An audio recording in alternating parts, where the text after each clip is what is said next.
Sisu Olalo predicted the Davao landslide 10 days before it happened. God's message, December 27, 2023, at nangyari yung tragedy sa Davao landslide, February 6, 2024. So, alam ko, majority sa atin alam ang pangyayari na ito sa Davao landslide. Okay, ito yung nasa YouTube. Pero bago natin titingnan ang coverage, pakinggan muna natin ang mensahe ng Diyos tungkol sa Davao landslide. So let me play para marinig natin kung ano ang nakasulat sa Facebook ni Brother Nars. Okay. Narciso Olalo, mensahe ng Diyos, December 27, 2023. Magkasama kami ni Jesus Christ na nagmamasid sa lugar. Tila pinagmasdan niya ito. Ang sabi niya, "Best friend, halika, may puntahan tayo." Lumakad siya at sumunod na lang ako. Papunta pala siya sa kanyang kotse. Sumakay kami at dinadrive niya habang binabaybay namin ang lugar. Ang nadaanan namin ay sa bandang kanan ay mga bundok. Nagtanong ako, saan ba tayo pupunta? Hapon na. Sumagot, puntahan natin ang mga taong siga. Sa isang sandali, dumating na kami sa lugar at bumaba na kami sa kotse. Nakita ko ang mga kalalakihan na tila nanood sila ng palaro sa covered court. Tila kilalang kilala ko sila. Hindi ko lang sila matatandaan ang mga pangalan nila, pero familiar ko ang mga mukha nila. Sila nga ang mga taong siga na walang pakialam sa mga tao at sa paligid nila. Dumiretso si Jesus Christ sa loob ng court. At naman binabati ko ang mga taong siga na may kasamang takot. Umupo ako sa tabi nila at nanood na rin sa mga palaro nila. Umiikot ang paningin ko sa labas ng court. Ang napansin ko, may mga lupa na nahuhulog mula sa itaas. Pagtingala ko na uka na pala ang mga bundok. Nagtanong ako sa kanila, sino ang gumawa sa mga kabundukan na yan? Sumagot ang kalalakihan, kami ang nagbuldos niyan. Bakit? May problema ba? Sa takot ko, na the way magsalitang tipong sila nga ang mga siga. Ang sabi ko, wala naman. Inaalala ko lang kung baka ang bundok na yan mag-slide at matatabunan ang mga tao. Kabilaan kasi ang mga bundok na nakikita ko na nasisira. Habang nakatitik ako sa bundok, umuuga nga ito. Naisip ko, kunting ulan lang tiyak bibigay ang mga bundok na ito.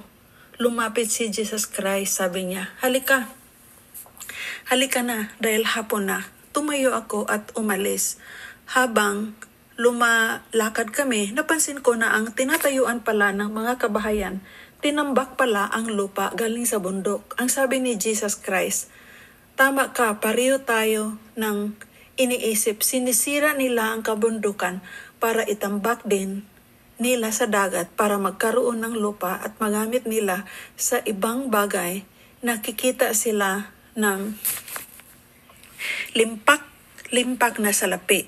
Pagdusahan nila ang lahat sa pagsira nila sa kalikasan. Aanihin nila ito sa tamang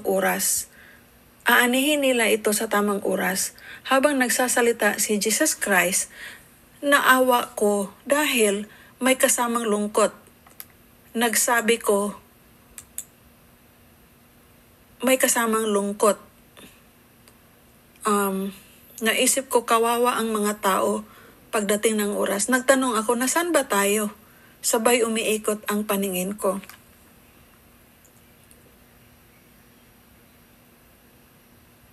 Siyempre nasa Pilipinas tayo, nakikita mo na ang lugar na ito. Sabay nagising ako. Ang mensahe ng Diyos. Ang paliwanag nito gawin ko sa Zoom darating na linggo, December 31st, same time, 9 a.m. oras sa Pilipinas. Okay. So, yun ang mensahe. Narciso o Okay. So, yun ang mensahe ng Diyos. Malinaw na nag-mention si Brother Nars na may mangyari nga na landslide. So, ito yung nangyari. Ang mensahe, December 27, pero nangyari ito February 6. So, 10 days after sa mensahe ng Diyos, landslide. Okay? So, ito yung picture before. Ayan. At saka after, ito na ang nangyari sa bundok. So, may sinasabi sa mensahe na ito, ang bundok na yan, mag-slide at matatabunan ang mga tao. Kabilaan kasi ang mga bundok na nakikita ko na nasisira. So, kung tingnan natin ulit ang picture, kabilaan nga, di ba? Yung bundok. So, anyway, let's view the coverage sa YouTube, yung pangyayari sa Davao. This is only for a few minutes para makita nyo ang sitwasyon doon. Okay.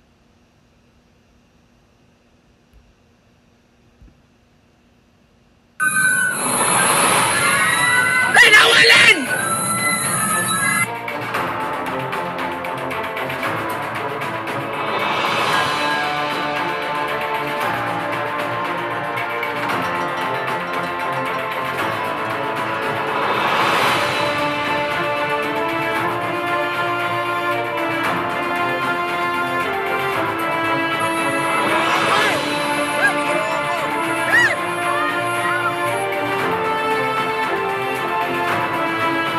Okay, so kayo na lang mag-watch sa YouTube. So pinakita ko lang na nangyari talaga yung mensahe na sinusulat ni Narciso lalo tungkol sa landslide. So as I've said earlier, ang mensahe December 27, 2023 at saka yung yung landslide February 6, 2024.